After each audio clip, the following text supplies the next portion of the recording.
안녕하세요. 사연 읽어주는 남녀입니다. 오늘도 와주셔서 감사드리며 그럼 오늘의 사연 바로 소개해드리겠습니다. 세상에 저처럼 황당한 일을 겪으신 분들이 또 있을까 하는 마음에 오늘 이렇게 컴퓨터 앞에 앉아봅니다. 어쩌면 이렇게까지 하면서 살고 싶을까 하는 생각이 들게 할 만큼 황당한 일은 바로 저희 시댁 일인데요. 콧방귀가 절로 나올 정도로 기가 막힌 사연이 있었죠. 여러분들은 일명 헬리콥터 맘이라고 들어보셨나요? 사전적 의미로 보면 헬리콥터의 프로펠러처럼 자식이 성인이 되어서도 계속 자식 주변을 맴돌며 지나친 개입을 하는 사람을 일컬어 하는 말이라고 나와 있습니다. 처음에는 제 눈으로 직접 보고 확인하기까지는 설마 진짜 이런 사람이 있을까 하는 생각을 하고 있었어요. 워낙에 독립적으로 자란 제게는 상상조차 할 수 없는 일이었으니 말이죠. 하지만 몇 년에 걸친 과도한 행동은 여러 사람에게 많은 피해를 끼쳤고 결국 한 가정이 박살나는 지경까지 이르고 말았습니다. 지금부터 제 사연을 시작해 볼게요. 아이고, 형님이 돼가지고는 말투하고는. 아니, 사람이 왜 그렇게 싸가지가 없지? 어른이 됐으면 기본적인 건 지켜야지. 그러게요, 사돈 어르신. 제가 드리고 싶은 말인데요. 제발 어른이 되셨으면 기본적인 예의 좀 지키고 사세요. 제발요. 동서 어머님 때문에 동서 가정이 박살날 수도 있다는 걸 왜 모르세요? 뭐가 어쩌고 저째? 이런 가정교육도 못 받은 년 같으니라고. 네가 감히 우리 귀하디 귀한 딸한테 이런 말을 할 수가 있어? 동서의 친정 엄마인 사돈 어르신과 제가 이토록 언성을 높이며 싸울 일이 뭐가 있을까 생각하시는 분도 계시겠지만 사돈 어르신은 정말 너무나도 평범하지 않고 독특하신 분이셨습니다. 이렇게 크게 싸우게 된 원인은 아주 오랜 기간을 저희 시댁에 직접 개입하시고 간섭하셨으며 심지어는 재산 문제에 관해서도 감나라 배나라 하셨었죠. 동서는 정말 곱게 자라긴 했나 봅니다. 아주 부유하지는 않았지만 아빠가 사업을 하셔서 어렸을 때는 꽤 괜찮게 살았었고 거기에 동서의 엄마는 교육열이 대단하신 분이었다고 해요. 덕분에 동서와 동서 오빠는 좋은 대학교에 들어갔고 말이죠. 동서가 살던 동네가 학군이 막 좋다거나 그런 곳도 아닌데 그렇게 좋은 대학교에 들어갔으니 학교에 현수막까지 붙었다고 하더군요. 그리고 동서는 집안에서는 아주 귀하게 대접을 받았다나 어쨌다나 했는데 집에서 대파 한 번을 다듬어 보지 않고 결혼을 했다고 자랑처럼 이야기를 했습니다. 저 이거 못하는데요. 형님이 좀 해주시면 안 돼요? 뭐? 대파 하나 다듬는 게 뭐가 어렵다고 내가 대신해달래? 나 이거 국 끓이고 있는 거 안 보여? 손 맵단 말이에요. 그리고 손톱에 때 끼고 지저분해지는 거 싫어요. 아니, 가족들 다 같이 먹는 건데 그런 말이 어디 있어. 슬쩍 까봐. 손 안 맵게. 다들 그러고 사는 거야. 얼른 해봐봐. 아, 정말 저 진짜 못한다니까요. 안 되겠다. 어머님한테 부탁해야지. 어머님! 애교 넘치는 목소리로 시어머니를 부르는 동서는 이것저것 아무것도 할 수가 없다고 하면서 늘 누군가에게 도움을 요청하는 것을 당연하게 생각하는 사람이었습니다. 그러면 또 시어머님은 그런 동서의 모습이 귀여우셨는지 이렇게 말씀하셨죠. 왜 그러냐, 아가야? 왜? 무슨 문제라도 있는 게냐? 저 있잖아요, 이거.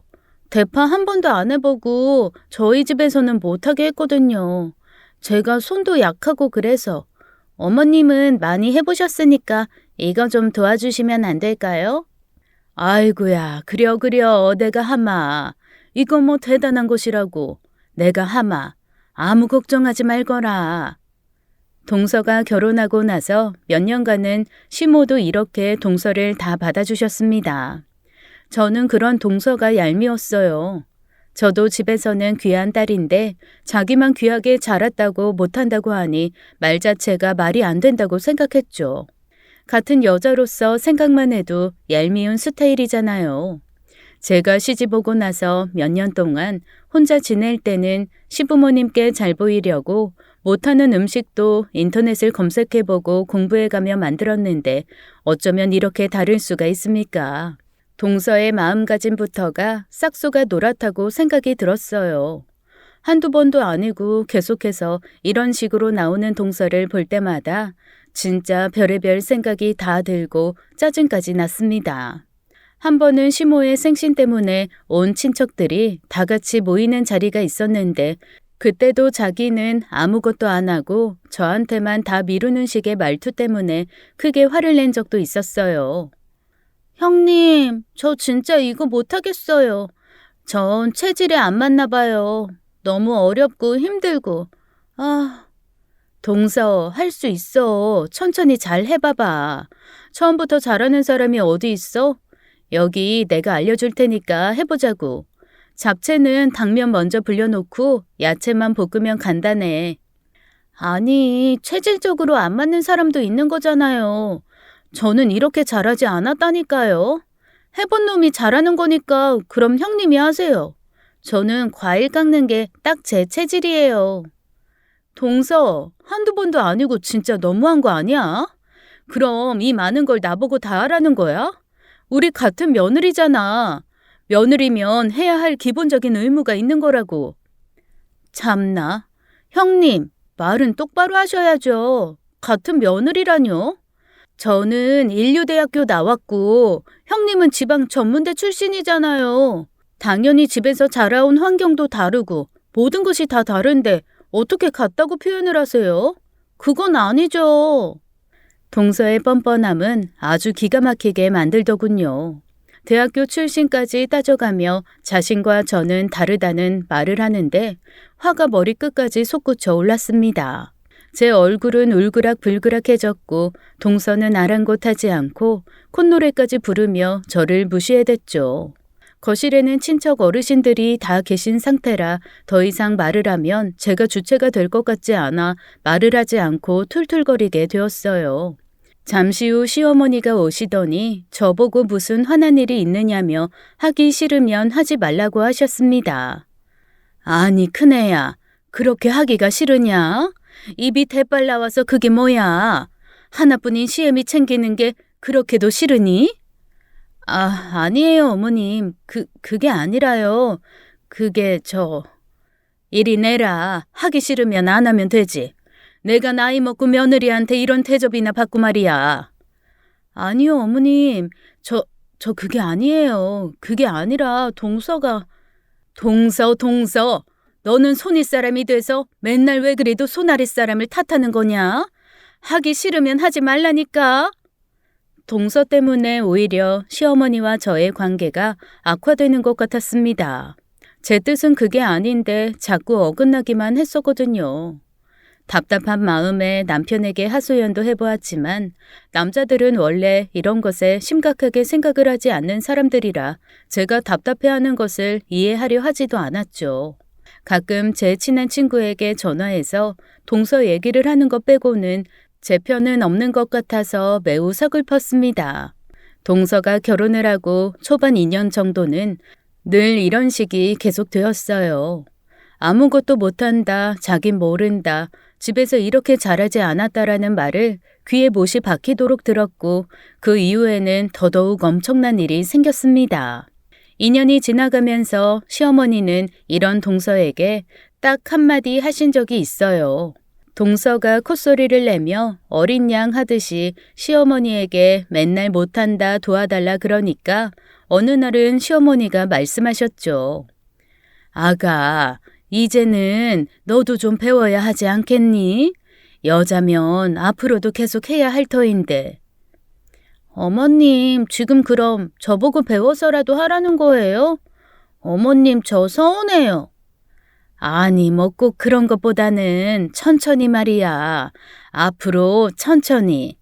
동서는 이렇게 좋게 말씀하시는 시어머니의 말에도 서운하다는 말을 했고 그 다음부터는 정말 엄청난 일이 벌어졌죠. 바로 동서의 친정엄마가 직접 시댁에 오신 것입니다. 처음에 저는 제 눈을 의심했어요. 누가 들어도 너무 말도 안 되는 상황이었으니 말이죠. 처음 시작된 날은 추석 명절 때였었는데요. 첫째 아이 때문에 시댁에 조금 늦게 갔었는데 주방에 이미 동서의 친정 엄마가 와서 음식을 만들고 계시는 거 아니겠어요? 너무 깜짝 놀라서 기겁을 하고 말았어요. 어머나, 깜짝이야. 안녕하세요, 사돈 어르신.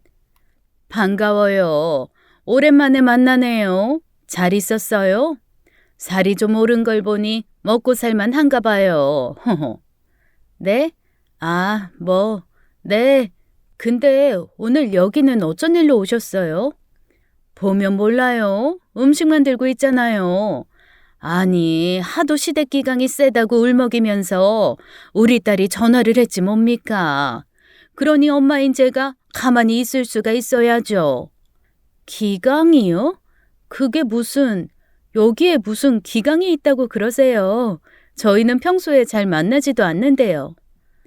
아니, 형님이 워낙에 깐깐하고 이것저것 다 만들 줄 알아야 한다고 했다면서요. 우리 딸 워낙에 곱게 자라서 파 한 번 안 까보네요. 그런 애한테 이런 걸로 스트레스를 주니 애가 얼마나 힘들었겠어요.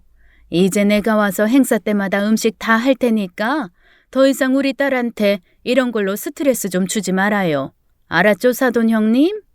동서 친정엄마의 말은 진짜 너무도 황당하고 기가 막혔습니다.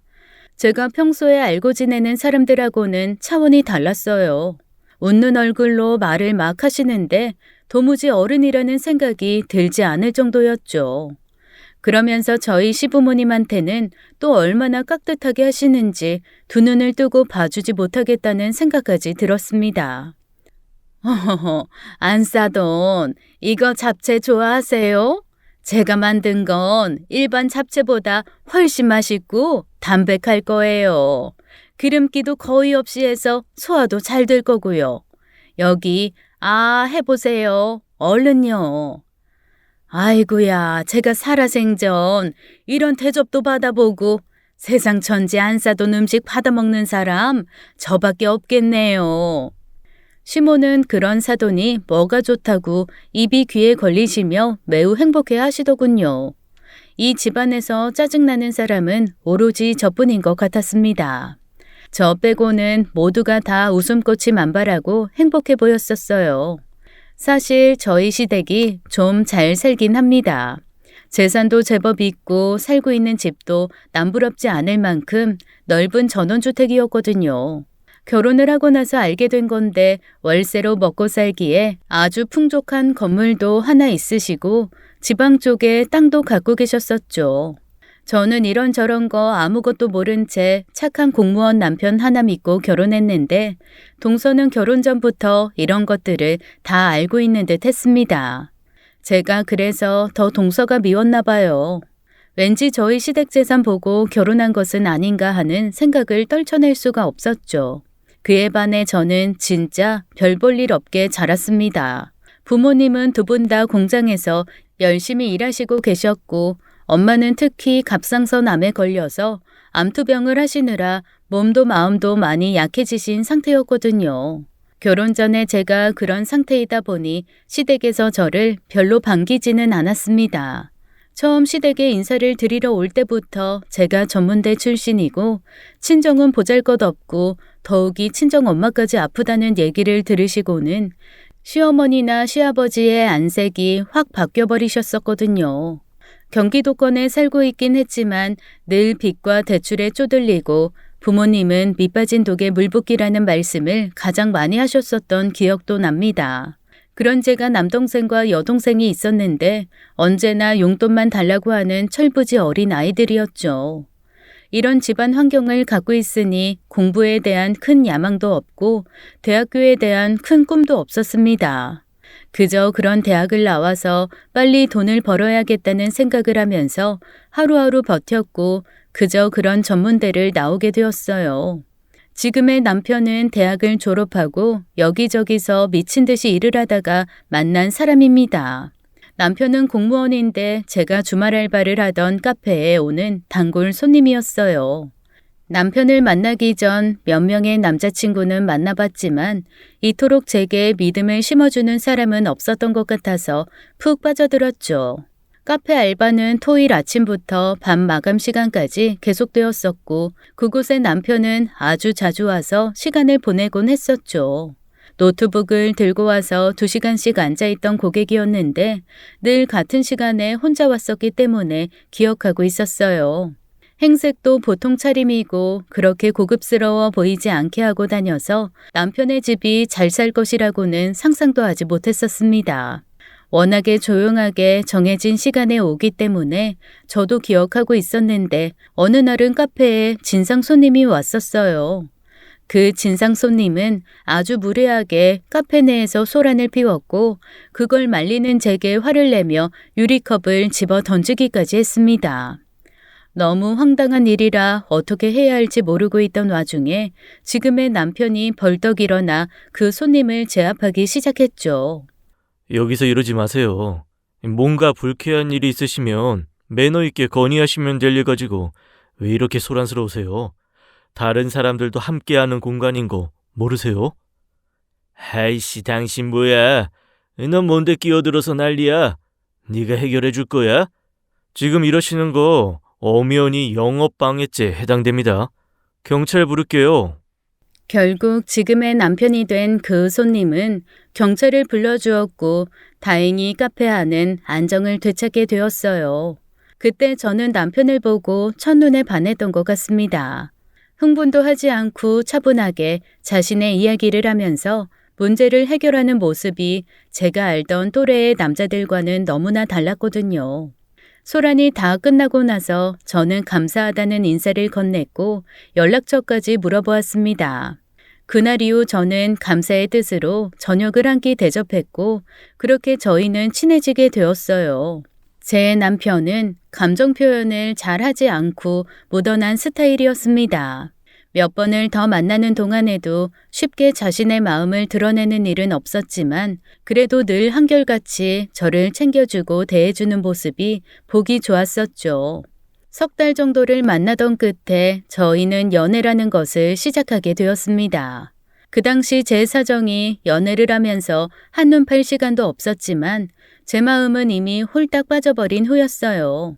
대학에 다니는 2명의 동생들에게 생활비를 보내주어야 했었는데 그때 남편이 데이트 비용을 거의 다 지불하면서 제 상황을 많이 봐주었죠. 감정의 동요 없이 늘 평온한 남자친구가 마냥 좋기만 했고 저는 정말 행복했습니다. 몇 년의 연애 후에 결혼을 하게 되었는데 그때부터 조금씩 제 마음이 힘들어진 것이죠. 연애를 계속하면서 남자친구는 자연스럽게 결혼을 해야 하지 않겠느냐고 했고 화려한 프로포즈나 뜨거운 사랑 고백은 없어도 그냥 그렇게 해야만 하는 줄 알고 결혼을 결심했어요. 그러면서 남자친구의 집에 처음 인사를 드리러 갔는데 그때 저는 깜짝 놀랐습니다. 제가 생각한 것보다 남자친구의 집이 너무나 좋았거든요. 늘 여동생과 함께 방을 써야만 했고 좁아서 북적대는 저희 집과는 완전 딴판이었어요. 넓은 정원이 있는 전원주택이었고 담장은 매우 높았습니다. 그런 동네가 있는 줄도 몰랐는데 비슷한 주택들이 질비해 있는 곳에 떡하니 자리하고 있더군요. 그런 집에 사는 것 치고는 남자친구의 모습은 너무나도 평범했어요. 늘 비슷한 분위기의 셔츠와 양복을 입었고 주말이면 베이지색 면바지에 니트를 입었는데 그 브랜드도 그렇게 비싼 브랜드도 아니었죠. 남자친구의 집 앞에 서서 우물쭈물거리며 말을 했던 기억이 납니다. 아니, 오빠네 집 왜 이렇게 좋아? 언제부터 여기 살았던 거야? 아이, 좋긴. 그냥 난 이 집에서 태어나고 자랐어. 중간에 집안을 수리하고 그런 적은 있었는데 한 번도 이사는 안 갔었어. 근데 왜 이렇게 소박해? 오빠를 봐서는 전혀 이런 집을 상상도 못했단 말이야. 나한테 말이라도 해주지. 무슨 말을 해. 우리 집이 이런 거랑 나랑 무슨 상관이야. 나는 나고 우리 부모님은 부모님이지. 그래도 난 부담스럽단 말이야. 우리 집은, 아, 난 그런 거 전혀 신경 안 쓰니까 걱정하지도 마. 우리 부모님도 그러신 분들 아니고. 알았어? 절대로 그런 생각하지 마. 남자친구는 저를 안심시켜 주었지만 제 마음은 계속 불안해져 갔어요. 불안한 마음을 안고 남자친구 집에 들어가서 인사를 드리고 앉았는데 이상하게 제 자신이 계속 눈치를 보게 되었죠. 무슨 질문을 하실까 조마조마하기도 했고 다과를 먹을 때도 굉장히 조심스러웠습니다. 아니나 다를까 남자친구 어머님의 질문은 꽤 날카롭게 들려왔어요. 아가씨 동생들을 그렇게 도와줘야 했었다고요? 알바까지 해서 동생들 학자금 대준 거예요? 아, 전부는 아니고 지방에서 대학 생활을 하다 보니 생활비가 많이 들어가서요. 좀 도와줬어요.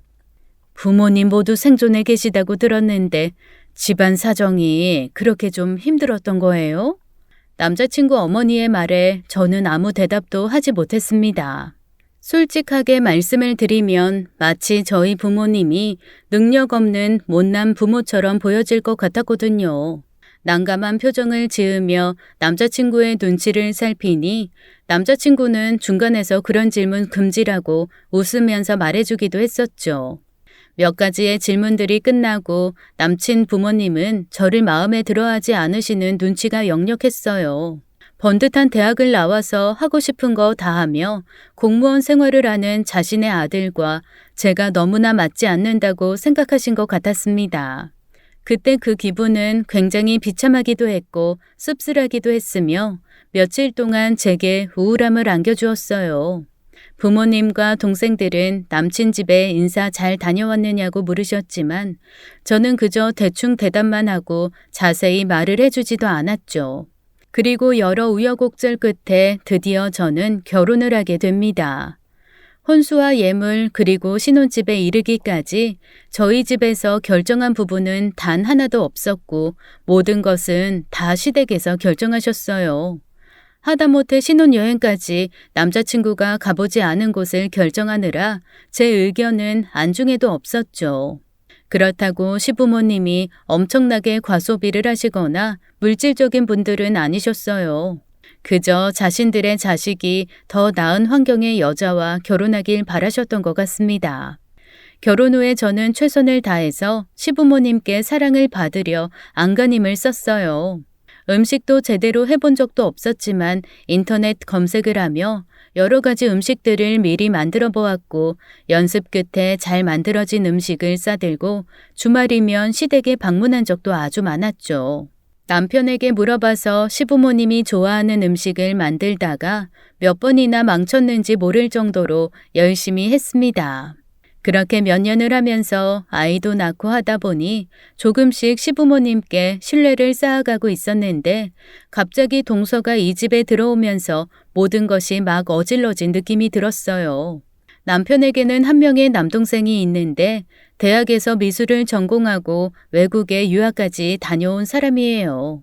대학에 출강을 하면서 강사 생활을 했었는데 그곳에서 같이 출강하는 다른 과 강사랑 연애를 했고 그 사람이 바로 나중에 동서가 된 것입니다. 그러니까 동서도 꽤 좋은 대학을 나와서 대학원까지 나온 사람이었죠. 시동생은 집안일엔 관심도 없고 예술을 하는 사람이라서 그런지 모든 것에 별 흥미가 없었어요. 가끔씩 자리를 할 때마다 제가 예비 동서에 대해서 물어봐도 그저 시큰둥하게 대답을 하곤 했었답니다. 도련님, 어떤 분이에요? 동서 될 사람이요. 그래도 제가 하나밖에 없는 손윗 형님인데 어떤 사람인지는 알아야죠. 안 그래요? 뭐 그냥 자기 일 열심히 하는 사람이에요. 딱히 무슨 말씀을 드려야 할지. 아니, 어떤 스타일이라든지 성격은 어떻다든지 그런 거 있을 거 아니에요. 요리는 잘해요? 취미는 뭐예요? 어떤 집안 사람인데요? 네? 요리는 못하고 취미는 수다 떨고 쇼핑하는 거? 성격은 애교가 좀 많고 아직 어린애 같아요. 그래서 좀 귀엽고 동안이고 그냥 그래요. 형수님한테도 아마 엄청 애교 떨면서 잘 보이려고 할걸요. 잘 지내보세요. 저는 두 분이 잘 지내기만을 바라니까요. 그게 끝이에요? 에이, 싱겁다 도련님. 그럼요, 잘 지내야죠. 이제 이 집안에서 유일한 내 편이 돼줄 사람인걸요. 처음에는 시동생이 결혼한다는 말에 좋았어요. 크고 작은 시댁일에 저 말고도 다른 집 사람이 한 명 더 있다고 생각하니 왠지 마음이 든든했답니다. 무슨 일 생기면 동서와 제가 한편이 될 거라는 좀 웃긴 생각까지도 했었어요. 그런데 막상 결혼을 하고 보니 동서는 제가 생각한 사람하고는 천지 차이였죠. 그저 무슨 일을 하려고 하면 자기는 못한다, 모른다는 말만 하기 일쑤였고 애교 섞인 목소리로 다른 사람한테 도와달라고 하면 그게 장땡인 무책임한 스타일이었어요. 게다가 가끔은 제게 서운했던 부분을 시어머니나 자기 친정 엄마한테 가서 쪼르르 고자질까지 하는 바람에 제 입장이 아주 웃기게 되었었습니다. 한 번은 동서가 결혼하고 얼마 지나지 않아 제 딸아이 생일이었었는데요. 시댁에 모여 아이 생일 파티를 하고 있는데 동서만 오지 않았죠. 그것도 자기 친정엄마랑 피부 마사지 예약을 해놓아서 안 된다는 말을 하길래 제가 좀 한 소리 한 적이 있었습니다. 동서, 그래도 그렇지. 시댁에 다 같이 모이는 행사인데 친정엄마랑 마사지라니. 예약을 좀 미뤄도 되는 거 아니야? 형님이 몰라서 그러나 본데 여기 굉장히 예약 잡기 힘든 곳이거든요. 그리고 솔직히 어린애 생일이 뭐가 그렇게 중요하다고 온 가족을 다 불러요. 저는 좀 이해도 안 가고. 뭐? 내 딸 생일이 중요해서가 아니라 시댁 어른들 다 모이는 자리라서 그런 거지. 결혼을 했으면 그 집안에 네네네 알았어요. 알았다고요. 그래도 이번에는 못 가니까 다음에 하면 갈게요. 됐죠? 이만 끊습니다. 제가 말이 다 끝나기도 전에 귀찮다는 듯이 내내 대답을 하며 끊어버리는 동서의 말에 정말 황당했었어요. 그런데 웃긴 건 이 일을 시모도 알고 계셨다는 겁니다. 며칠 후 시어머니에게 전화가 와서는 오히려 저를 나무라시지 뭐예요. 아니, 애 생일이 뭐가 중요하다고 그렇게 네 손 아래 동서를 잡니? 아직 결혼한 지 얼마 되지도 않아서 낯설고 어색한데 왜 바쁜 애를 오라 마라 네가 마음대로 하는 거야? 어? 아니요, 어머님. 그게 아니라요. 그게 딸 하나 낳았다고 그렇게 유세를 하고 싶은 거니? 그런 거야? 앞으로는 절대 그러지 말아라. 대학 강사까지 하는 바쁜 동서 가만히 좀 두라고. 알겠니? 시어머니의 말에 저는 화가 났지만 그대로 표현할 수는 없었습니다. 왠지 시어머니에게 무시당하는 것 같은 이 기분이 정말 싫었지만 제가 뭐라고 변명을 했다가는 더 심하게 제게 돌아올 것 같았거든요. 그 후로부터 시댁 행사에 와서도 아무것도 하지 않으려 하는 동서가 얄미워 몇 번이나 좋은 말로 가르쳐 주려고도 해봤지만 쉽게 동서의 행동은 고쳐지지 않았습니다. 그리고 언제부터인가 동서의 친정엄마가 앞장서서 시댁의 행사에 참여를 하시기 시작한 거예요. 마치 제가 뭐라고 크게 화를 내고 눈치를 준 것처럼 말씀하시는데 진짜 어이가 없었습니다.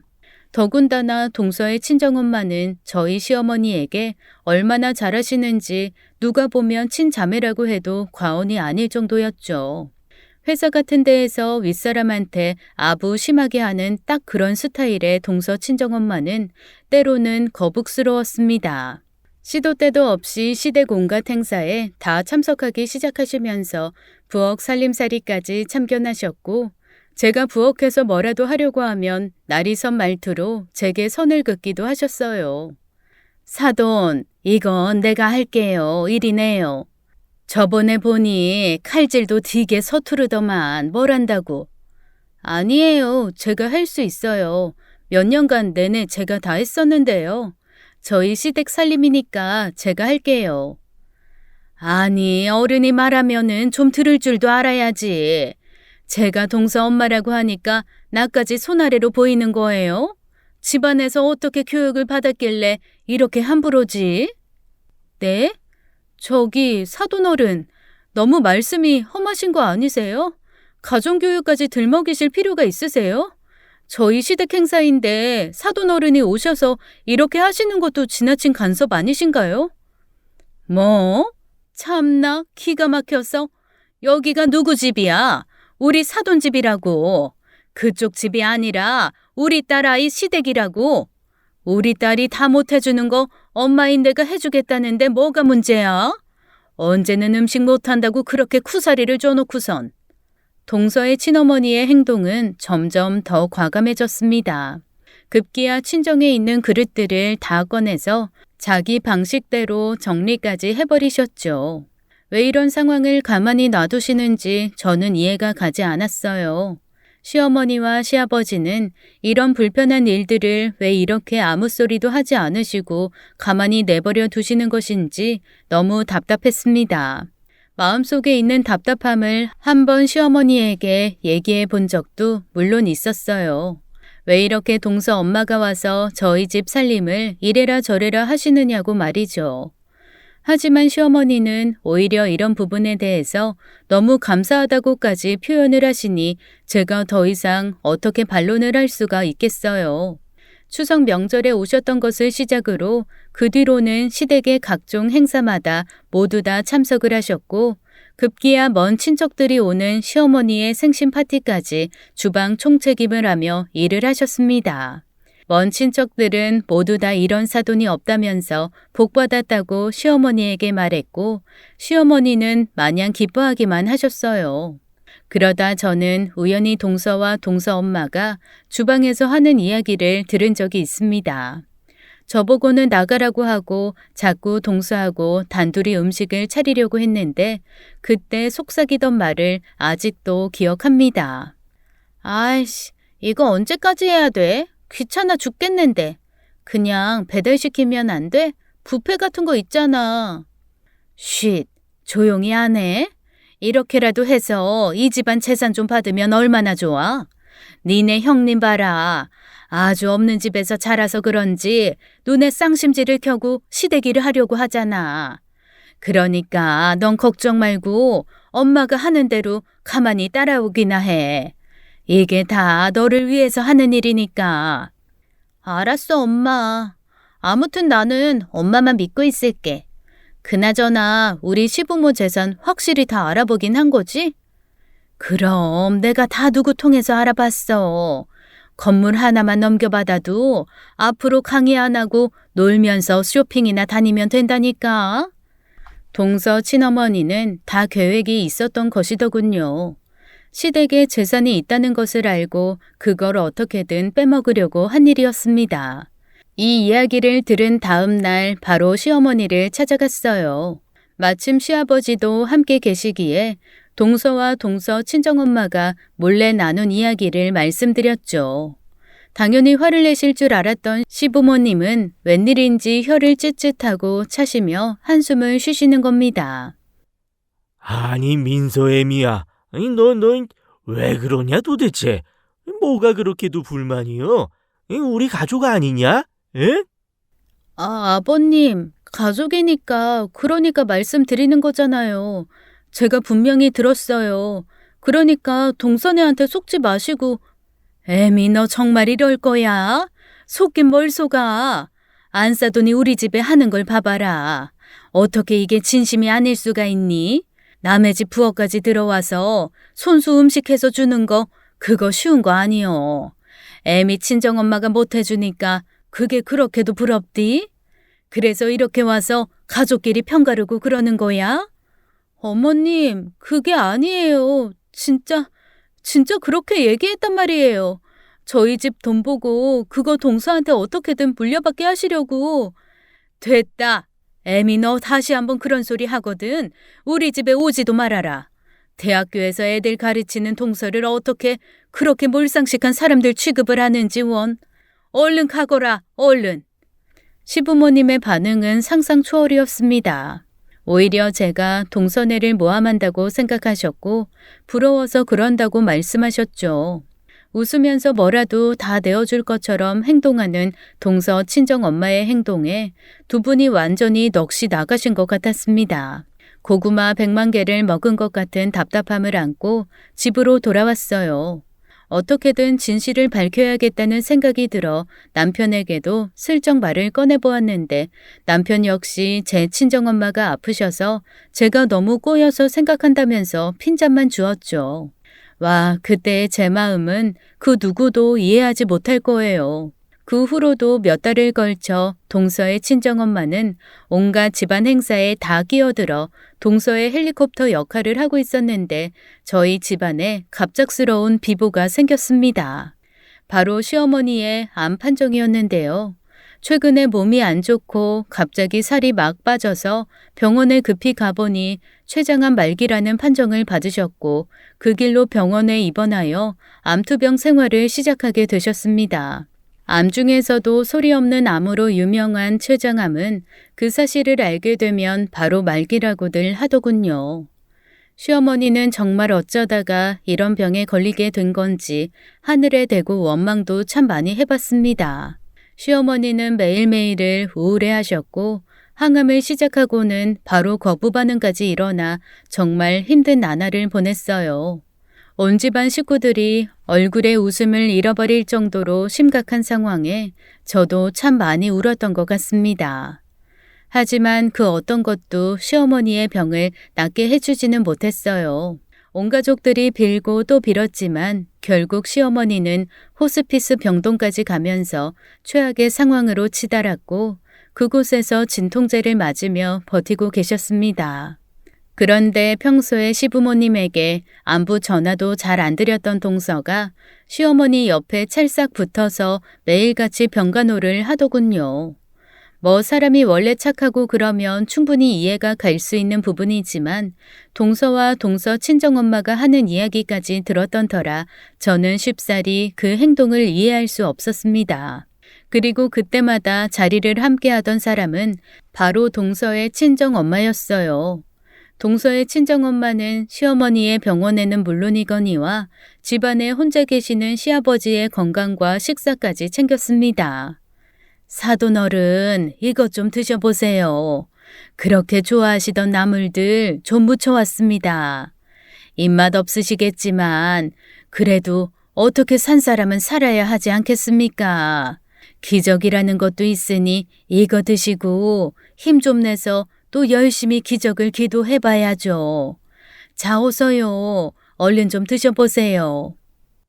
아이고, 이 안사돈, 고맙습니다. 고마워요. 내 어떤 말로 보답을 해야 할지. 보답이라뇨. 그런 말씀 하지 마세요. 이렇게라도 도움될 수 있다는 게 그저 감사할 뿐이랍니다. 정말 감사합니다. 너무너무 감사해요. 동서의 친어머니는 시아버지에게 딱 달라붙어 입에 음식이라도 넣어줄 기세였습니다. 그리고 얼마 후 시어머니는 어렵게 유지하던 생명의 끈을 놓아버리셨어요. 그래도 돌아가실 때는 평온한 얼굴 모습을 하고 계셔서 얼마나 다행인지 모릅니다. 암 판정이 나고 1년도 채 되지 않아 일어난 일이라 온 가족은 모두 어리둥절했고 참을 수 없는 깊은 슬픔에 빠진 시아버지는 한동안 식음을 전폐하시고 자리에서 일어나지도 못하셨습니다. 그 당시 저는 아이 둘을 키우며 파트타임으로 빵집에서 일을 하고 있었기에 혼자 계신 시아버지에게 매일같이 찾아뵙지는 못했어요. 저희 친정엄마도 시아버지를 많이 챙겨야 한다고 말씀하셨지만 아이 둘 챙기면서 일하고 집안 살림까지 해야 하는 상황이라 자주 들여다본다 해도 최소 며칠은 걸렸죠. 며칠 만에 시아버지가 좋아하는 음식 몇 가지를 만들어 시댁으로 향했습니다. 새벽 일찍 일어나 만들어 놓은 대구탕 냄새가 정말 좋았어요. 시아버지가 맛있게 드셔주시고 기운을 차리면 좋겠다는 생각으로 발걸음을 가볍게 시댁으로 향했는데 그곳에는 이미 동서의 친정엄마가 와 계셨어요. 제가 딱 도착했을 때 시아버지 옆에 딱 달라붙어서 음식을 떠먹여 주다시피 하고 계셨는데요. 그 상황이 마치 남들이 보면 부부 사이라고 오해할 정도로 가까워 보였죠. 저를 보고 좀 놀라셨는지 얼른 자리에서 일어나서 주방으로 향하는 동서 친정엄마를 쫓아 저도 주방으로 갔습니다. 뭔가 분명히 꿍꿍이가 있을 것이라는 생각에 제가 먼저 말문을 열었어요. 또 오셨네요. 언제 오신 거예요? 사돈 형님 왔네. 바쁜지 얼굴도 잘 안 내비치더니. 애들 키우면서 일하느라요. 근데 언제 오셨어요? 아버님 혼자 계신데. 나 그저께 왔고 당분간 이 집에 있을 예정이야. 사돈 어른 안색도 안 좋으시고 이러다가 쓰러질 것 같아서 내가 좀 돌봐드리려고. 네? 이 집에 계신다고요? 아니, 아무리 그래도 그렇지. 저희 아버님 혼자 사시는 집에 이렇게 들어와서 사시면 어떡해요? 사돈 형님은 항상 뭐가 그렇게 불만이 많고 의심이 많아? 우리 딸이 원래 했어야 하는 건데 대학교에서 아이들 가르치느라 못해서 그래서 내가 온 것뿐인데 그게 왜 어때서? 자꾸 사람 이상한 눈초리로 보는 버릇 좀 고쳐. 아니, 누가 봐도 이상하잖아요. 누가 사돈 집에, 그것도 남자 사돈 혼자 사는 집에 들어와서 살아요. 이러지 마시고 정 걱정되시면 가끔씩 오셔서 들여다만 보세요. 딱 사돈 관계답게요. 사돈 관계답게? 내가 내 몸뚱아리로 알아서 한다는데 그대가 뭔 참견이야? 왜 이렇게 어른을 가르치려 들어? 진짜 가정교육이 형편없구만 아주. 이 집 첫째 아들은 아주 사람이 점잖고 괜찮더니 어쩌면 이런 여자를 만나서는 원. 앞으로 내 딸이랑 내가 하는 일에 한마디만 더 해봐. 가만히 안 둬. 알았어? 동서 친정엄마는 완전히 이 집안 안주인 노릇을 하시려고 했습니다. 너무나 기가 막힌 발언에 저는 할 말을 잃어버렸어요. 시아버지에게 말씀을 드려 당장 이 집안에서 쫓아내고 싶어도 시아버지 상태가 너무 좋지 않아 그런 말을 할 수도 없는 상황이었죠. 하는 수 없이 저는 시동생에게 전화를 걸었습니다. 그리고 정황이 이러이러하고 남들 눈초리도 있으니 동서 친정엄마를 내보내는 게 어떻겠냐고 말을 했는데 평소에 얌전하던 시동생도 이번에는 제게 버럭 화를 내더군요. 형수님, 정말 형수님, 뭐 이런 분이세요? 뭐가 그렇게 불만이세요? 엄마한테 예전에 했던 이야기도 다 들었어요. 저희 장모님 그런 분 아니에요. 그저 자식 위해서 없는 형편에도 다 읽어내신 그런 분이신데 돈밖에 모르는 그런 쓰레기 같은 사람 취급을 하세요? 저 형수님 진짜 좋아하는데 계속 이러시면 저도 형수님 안 봐요. 아니, 도련님, 그게 아니라 사돈 어른이 저한테 하시는 행동이 많이 달라요. 이거 정말 도련님이 아셔야 한다고요. 진짜 그만하세요. 시동생은 그대로 전화를 확 끊어버리고 말았습니다. 저는 그 어디에도 제 편이 없다는 생각에 서글프더라고요. 왜 다 제 말을 믿어주지 않는 건지 제가 그렇게 이 집안에서 믿음이 없는 사람인지 말이죠. 세상천지 저만 나쁜 사람 되고 가족들끼리 모함하는 사람 취급을 받고 나니 어안이 벙벙할 정도였습니다. 이대로 가다가는 동서 친정엄마의 계획대로 다 될 것만 같은 불안함이 엄습했고 뭔가 대책이 필요하다고 느꼈죠. 그래서 알아보니 집안에 홈 CCTV를 설치할 수가 있더라고요. 시아버지가 혼자 계시니 여러모로 걱정도 되고 해서 남편에게 얘기를 하니 흔쾌히 설치를 하라고 했습니다. 그래, 좋은 생각이다. 요즘 애들 있는 집에는 다 필수로 달아놓더만. 안 그래도 아버지 혼자 계신 게 걱정됐는데 좋은 생각이다, 여보. 그럼 내가 알아봐서 할게. 아니야, 여보. 내가 시간 많으니까 알아봐서 할게. 당신은 회사 퇴근하면 저녁에 늦잖아. 저기 그 대신 이거 설치한 거 당분간 아버님하고 우리만 알고 있으면 안 될까? 그게 좀 걱정이 되고 그래서 말이야. 그래, 그게 뭐 널리 알릴 일도 아니고 아버님 집에 설치하는 거니까 아버님만 알고 계시면 되지 뭐. 알겠어, 그렇게 해. 남편과의 상의 끝에 저는 아버님께 허락을 맡아 집안 몇 곳에 홈 CCTV라는 것을 설치하게 되었어요. 일부러 동서의 친정엄마가 안 계시는 틈을 타서 설치했고 그분은 모르게 했습니다. 저는 그 후로 일부러 시댁에 잘 드나들지 않으면서 CCTV로 살펴보았죠. 제 예상대로 동서의 친정엄마는 온 집안을 활보하고 다니더군요. 주방에서 음식을 만드는 것뿐만 아니라 시아버지가 잠깐 마당에 나가 있을 때에는 안방까지 들어가 무언가를 찾는 듯 했습니다. 그런데 그때 동서가 나타났고 이번에는 동서가 함께 무언가를 연신 찾는 듯 서랍과 옷장까지 뒤적였어요. 그 당시 시아버지의 상태는 굉장히 안 좋았습니다. 정신이 멍하셨고 잠깐씩 기억이 나지 않고 깜빡하는 일도 있으셨죠. 그래서 혼자 계실 때에는 가스레인지를 사용하지 않는 것이 더 좋겠다는 생각이 들 정도였으니까요. 시아버지에게 무슨 말을 하면 반쯤 넋이 나간 상태로 대답을 건성하시거나 방금 한 이야기를 기억하지 못하는 날도 있었습니다. 제가 나서서 일부러 밖으로 나가시게 했어야 하는 건데 동서의 친정엄마가 옆에 꼭 붙어서 시아버지를 챙기고 있으니 어떻게 하지도 못하겠더라고요. 그러던 어느 날 드디어 제가 우려했던 일이 터지고 말았습니다. 그날은 제가 알바를 쉬는 날이라 예고치 않게 시댁으로 향했죠. 현관문이 열려 있길래 조용히 집 안으로 들어가 봤는데 뭔가 큰 소리가 나는 듯 했어요. 동서 친정엄마는 시아버지에게 뭔가를 내놓으라고 하면서 다그치고 있었습니다. 저는 순간적으로 얼른 핸드폰을 꺼내들어 동영상 촬영을 했죠. 아니 그러니까 이 영감탱이야 어디 있냐고. 준다고 했잖아. 그러니까 빨리 내놔 얼른. 아이, 뭐를 달라고? 이 영감탱이 딱 잡아 떼는 것 좀 봐. 그 건물 우리 딸 준다고 했어 안 했어? 응이라고 대답했잖아. 그럼 당장 서류 이전해야 될 거 아냐. 내가 사람 다 불렀으니까 좀 이따 올 거야. 아이, 내가 대체 언제? 그건 우리 큰아들. 아이, 큰아들 몫인데. 아이, 갑자기 안 사돈. 아, 왜 그래요? 어휴 답답해. 이놈의 영감이 정말 당장 안 내놔. 내가 뒤져서 찾아. 좋은 말 할 때 당장 내놔. 아니, 안 사돈. 왜 이러세요? 아이, 갑자기 왜 이러세요? 내가 미쳤냐? 미쳤다고 이 집에 와서 식모처럼 일했겠어? 사람이 하나만 알고 둘은 몰라? 내가 그렇게 했으면 알아서 챙겨줘야지.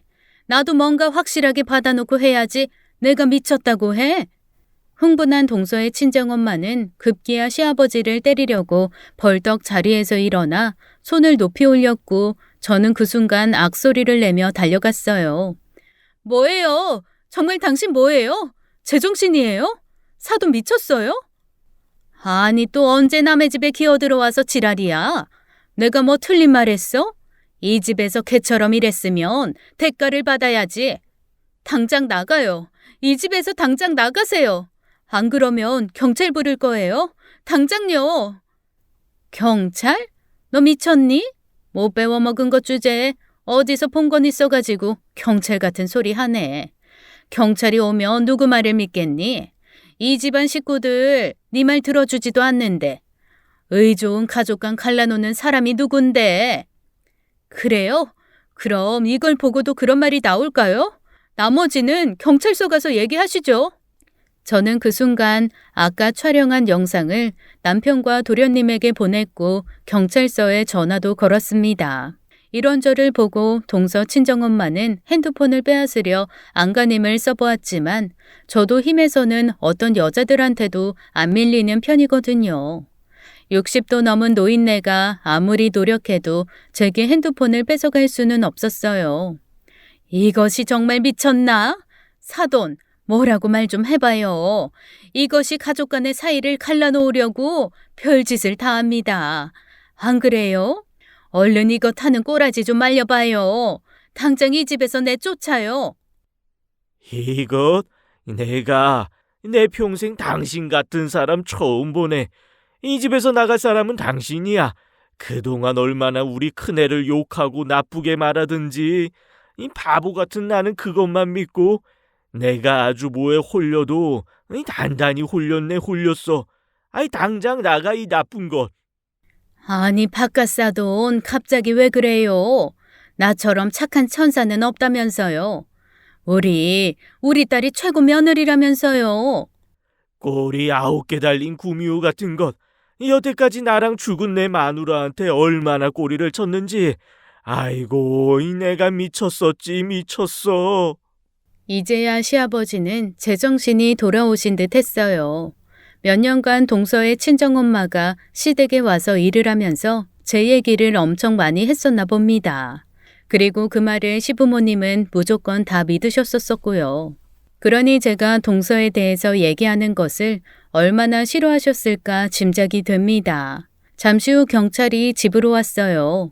시아버지와 저는 모든 정황들을 이야기했고 정신적인 미약함이 있는 시아버지에게 윽박지르고 협박을 한 동서 친어머니에게 잘못이 있다고 판단을 내렸습니다.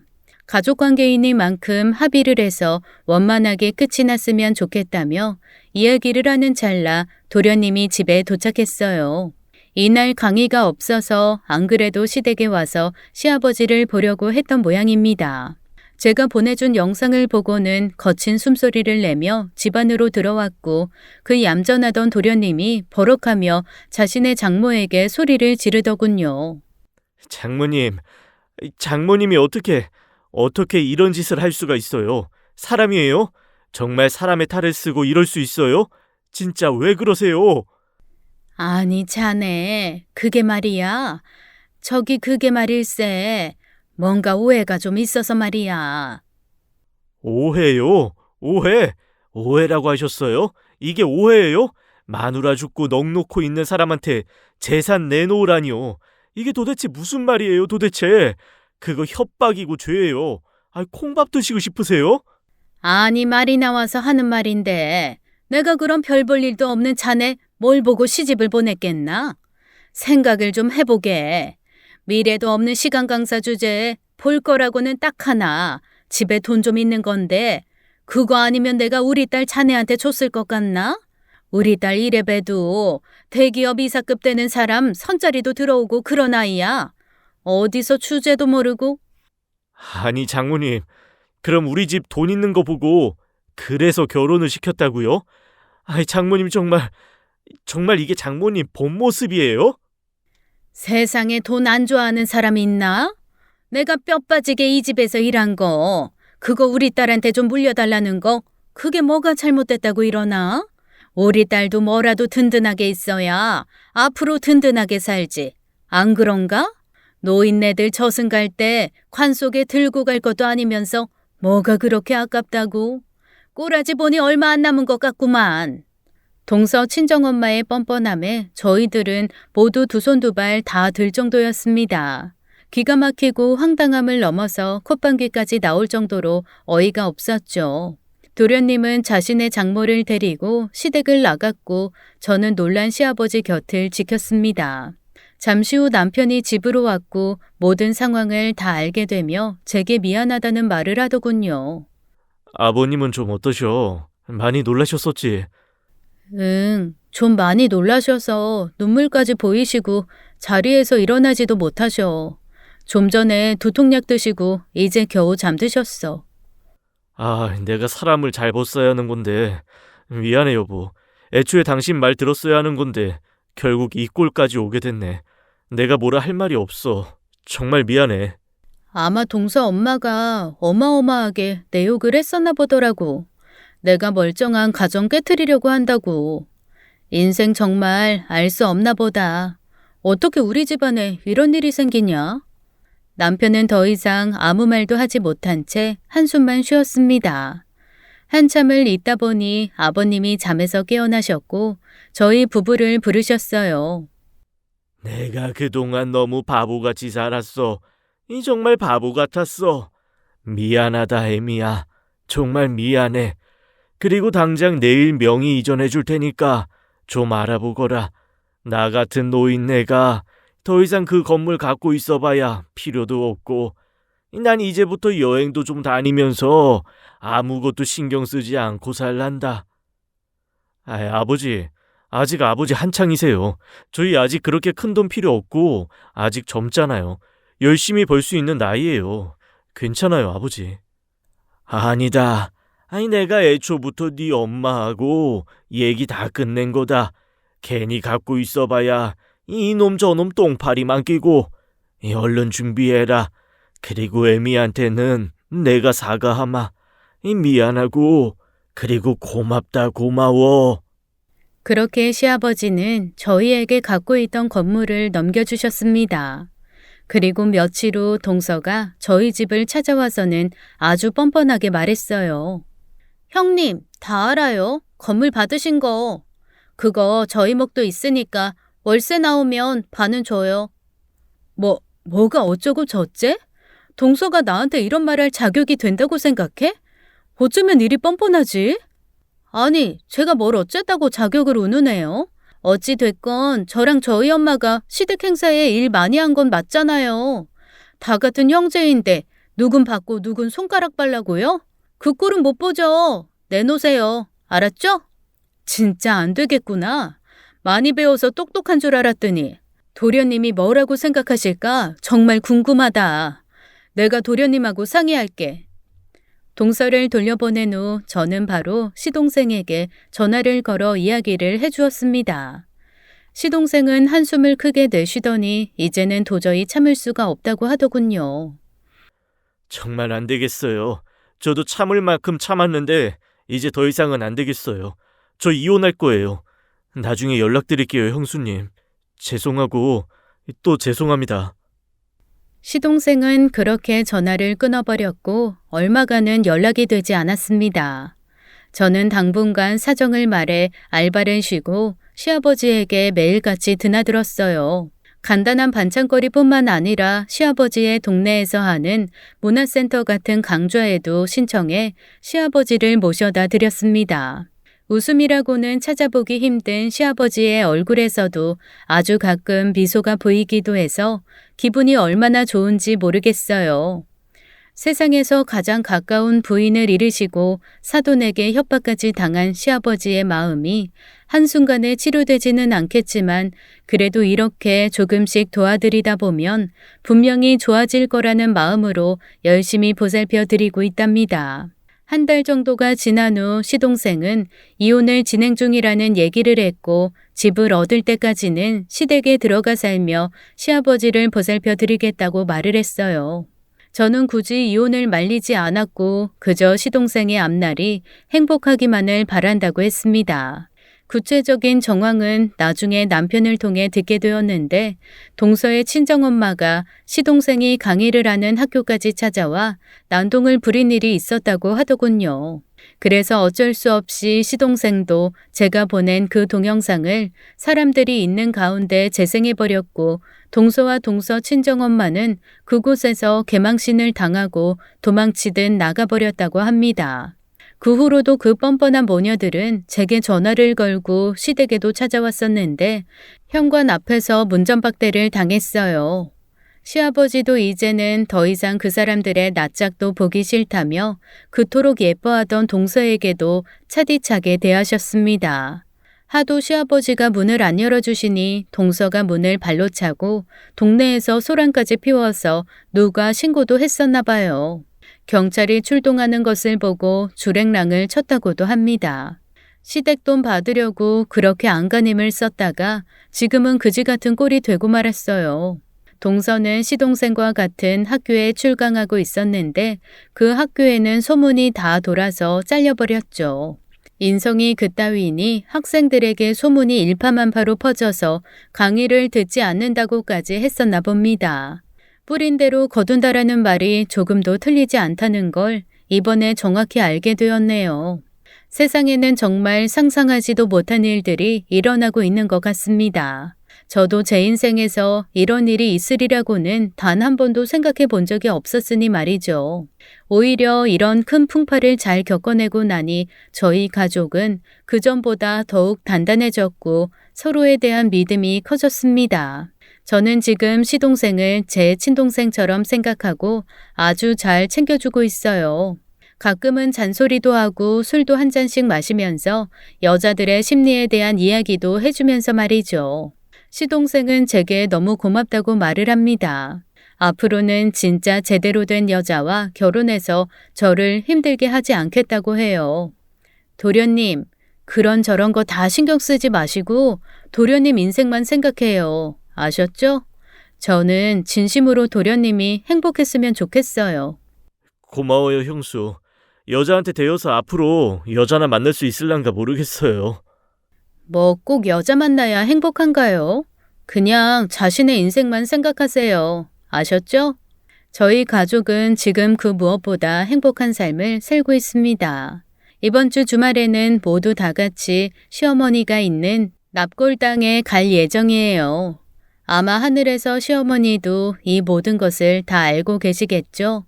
어쩌면 시어머니가 하늘에서 도와줘서 이렇게 모든 일이 잘 해결되었는지도 모르겠어요. 시아버지도 정신을 차리셨고 그 두 모녀들을 집에서 쫓아냈으니 말이죠. 저희 집안의 황당한 이야기들은 여기까지입니다. 오늘도 행복한 하루 보내세요. 지금까지 사연 읽어주는 남녀였습니다. 끝까지 함께 해주신 여러분 감사드리며 그럼 저희는 다음 사연으로 돌아올게요. 감사합니다.